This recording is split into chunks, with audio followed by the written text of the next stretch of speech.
вече имаме хубавия натурален червен цвят на буските.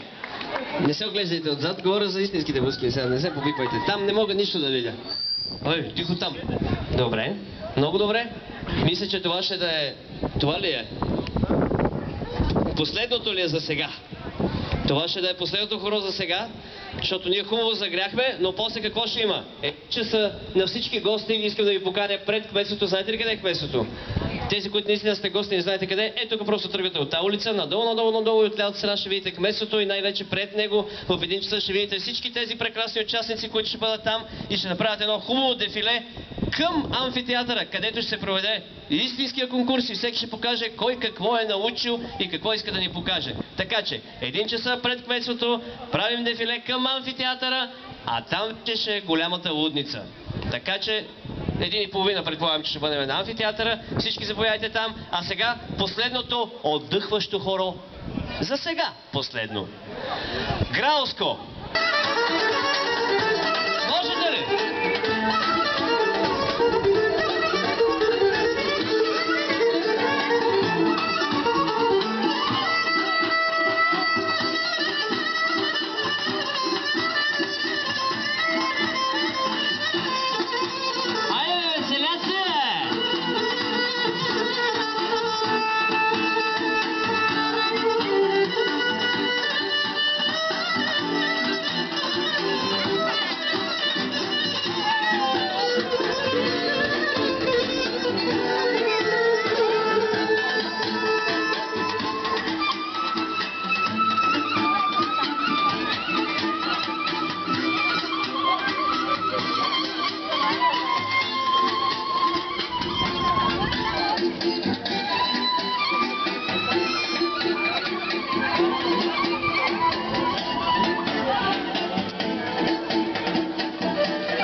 Повтарям още едно за гостите. 1 часа пред кметството тръгваме дефиле към амфитеатъра. В 1:30 ще се състои истинския мощен фестивал Море-бушува, обзор танцува в амфитеатъра. Заповядайте всички, вход свободен. А пък още по-късно ще има хоротека в една дискотека, но ще ви кажа по-късно, като дойдете там. На тези, if you cannot understand me in Bulgarian language, you are welcome into the amphitheater in... аз сега как да кажа 1:30. In обзор 1:30 или 1:30. So, welcome after 1 hour into the amphitheater to see the real festival. Демек, заповядайте. 1 часа на кметството, 1:30 на амфитеатъра. А сега още веднъж водя поизмените за всички тези безсмъртни и неуморими състави, които ще се забавляват още и още и още. А сега, който иска, може да се хване на едно дълго българско хоро. Съвсем обикновено право, който може да покаже.